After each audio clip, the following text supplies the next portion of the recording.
Greetings. Peace be with you. Hope that you're staying strong. Hope that you're leveling up. Hope that you're continuing to make those 1% improvements in your life, which will eventually expound and compound into some exponential gains in your life. Okay, remember that if you get 1% better every single day, you are 3,600% better at the end of the year. Okay, so always moving forward, constant and never ending improvement. Now, to be honest, today was kind of a rough day for me. I woke up with a crazy stomachache, which ended up getting worse and worse. Ended up having to throw up as well. I was basically just lying around in bed in the fetal position the whole day. But I'm grateful that I feel much better now. The pain has subsided. And in this video, I want to share with you the number one factor, the hidden factor behind your success. Okay, this is so critical because before I understood it, I would always wonder why I would take 2 steps forward and take 3 steps back, why I would not actually be able to achieve sustainable and predictable progress in my life. And it wasn't until I understood the impact, the great impact. Okay, never underestimate the impact of this one thing. Okay, now the best way I can explain it to you, now I've told this story on this channel in the past, but if you haven't heard it, then when I was like 18 years old, I was studying in the UK, and I decided to plan a trip with my cousin to fly down to Amsterdam, right? So this was the first time I would ever travel without my parents, without adult supervision, right? So I booked my airfare, I booked my hostel, and then I booked some tours over there as well. And I'm all excited. And I'm like, yeah, man, we're going to go. We're going to have a grand old time. We're going to explore a new city. And then the last moment, my cousin bails on me. And he's like, yo, good luck. So yeah, you can figure this out on your own. My dad didn't allow me, right? So I'm at a crossroads over here because I used to identify as someone who's introverted, who was shy, who was not good at meeting people. And here I was in the situation where I had all the bookings done. And I was like, shit, should I go to this new city where I don't know anyone? I don't know any place. I don't know anything. It's like the first time I'm going here. I'm an introverted, shy person who's not good at meeting people. But as luck had it, I decided to take that trip, right? I was extremely nervous. I remember sitting on the plane, like my heart beating. I'm like, shit, did I make the right decision or not? Will I be sitting in the hostel room the whole day, not talking to anyone for 1 week? But I got to the hostel, like, okay, shit, I'm in Amsterdam, new city. Like, my mind is expanded. I'm like, shit, I've never been here before. No one knows me, right? There's no preconceived notions of how I'm expected to behave. And I was like in a situation that I've never been in before, right? I remember sitting at the table, and there was like some guy sitting across me, and I'm like, shit, I have to go say hi to someone right now. And then it's like going through my head, my heart beating. I'm like, should I talk to him? Should I not talk to him? Should I talk to him? Should I not talk to him? Right? Going through that motion, and then just like, I remember like breaking through, and I'm like, hey man, what's up? Right? My heart was beating out of my chest. It was like a small talk conversation. Yeah, I'm from Ireland. Where are you from? Okay, why are you here? You're here alone. Okay, cool. Right? But then at the end of the time, I'm like, shit, nothing happened. I just talked to a stranger, and it was like whatever, a half decent conversation. Then I talked to the next person and the next person. Then I talked to some girls. Then I was having conversations with the bouncer. Then I was talking to girls on the street. And then I was talking to like some other people from Israel. And long story short, at the end of 7 days, I had ended up connecting with more people than I had in my entire previous 17 years, right? And I was flying back to the UK, right, back to university, and I'm like thinking to myself, shit, what just happened right now? I thought I was introverted, shy, and not good at meeting people, but here I am having had the experience of meeting so many people from all parts of the world, from all walks of life. So who am I really, right? And that's when I realized that my identity, who I thought I was only a collection of stories that I told myself about my past. And when I was allowed the opportunity to go to Amsterdam, where there was no preconceived notions of how I was expected to be, right? Because sometimes it's like you change, but then the people around you are the same. And then it's like, shit, if I reveal my change right now, then they're going to be like, yo, what's wrong with this guy? He's not how we thought he was. And then there's like this expectation of how they want you to behave. And then you meet up with that expectation and you feel like shit. And then you get stuck in the cycle of being the same. Even though you've changed, you bring yourself back to the people who expect you to behave a certain way, right? So when I went to Amsterdam, it's like no one knew who I was.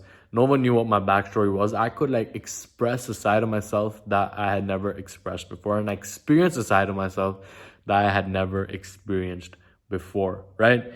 And that's when I realized that my identity, who I think I am, is completely malleable, that I can express any side of myself, that I can adapt myself to the situation. I can be whoever I want to be, right? Before that, my identity was like this box that I put myself in, and I couldn't really break out of that box because I kept on going through that self-fulfilling prophecy. I'm like, I am the type of person that's lazy. I am the type of person that has bad genetics. I'm not that smart. My memory's not that good, right? So all of these self-limiting beliefs ended up becoming a self-fulfilling prophecy for me. Now, why am I telling you all of this? What is the critical factor, right? So the critical factor behind your success is really your environment, right? Someone I follow online, I remember going to his event down in Santa Monica, Jason Capital. He had the High Status Summit over there. And he said that environment is your destiny, right? And that was like a term, I was like, shit, environment is my destiny. I don't really understand what that means, but it seems very, very deep, right? And as I've dug deeper into the research, into the experimentation, into working with guys one-on-one as well, I've like seen that, the critical factor behind sustainable, predictable, and consistent success really comes down to environment, right? Because our environment dictates our behavior more than any other factor. Okay, now consider this for a second, right? I used to identify as someone who didn't have good genetics, right? I identify as someone who's not that smart. I thought that, who my genes are my destiny, right? That is the common, that's a common myth in society. It's definitely a myth, right? Because, there's something beyond just your genetics, right? Because if I'm not incorrect, it's something like, humans have 20,000 genes, right? There's 20,000 genes, and earthworm has like 40,000 genes. So in terms of genes, of course, they are not what make us who we are, right? What makes us who we are is what genes are being expressed, all right? This is the science of epigenetics, okay? Epi means above the gene. And think of your genes like the keys on a piano, right? The keys on the piano cannot be changed, but your epigenetics are the song that is being played. It is what genes are actually being expressed, right?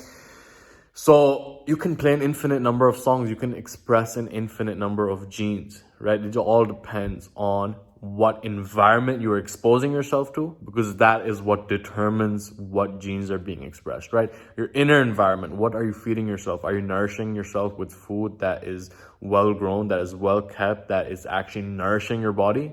Or are you creating an inner environment that has inflammation, that is, giving yourself sugar, all of these things that taste good in the moment. It's like sweet on the tongue, bitter in the belly, right?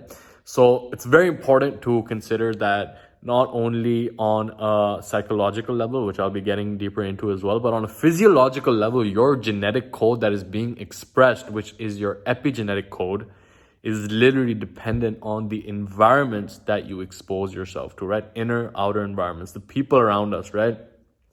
There's something known as mirror neurons that, like, when two people come together, there is this resonance that takes place. And if that resonance is not there, if you're not vibing with someone, then there is a disharmony there, and that can actually do more damage than good, right? So epigenetics is a critical one. Now, second thing is like your brain, right?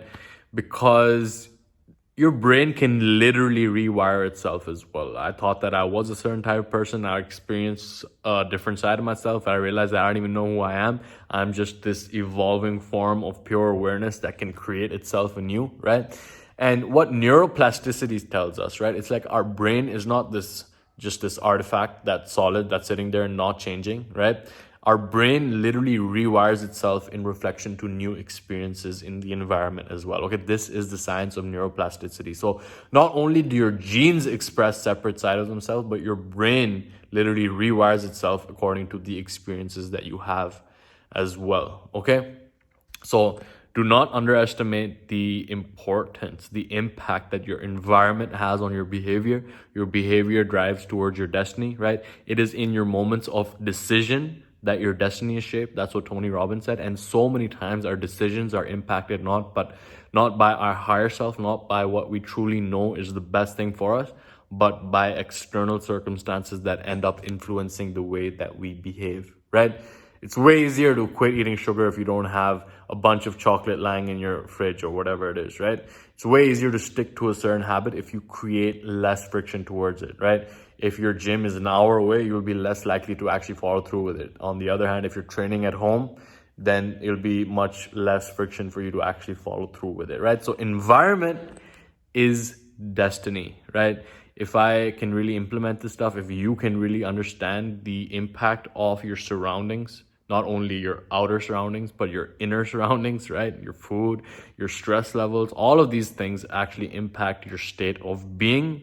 Your state of being creates your life, right? As Dr. Joe Dispenza would say, your personal reality is created by your personality, which is a combination of how you think, feel, and act, right? And how we think, feel, and act is largely determined by the environment in the background, right? So, quick message for you over here. Gonna definitely be shooting some more content coming up, more planned content. Right now I'm just going off the cuff what I feel I need to share right now, but keep an eye out. Make sure to subscribe if you haven't already. Leave a comment below letting me know your number one takeaway, and I hope you got value from this video. This has been Mo, and I will see you in the next one.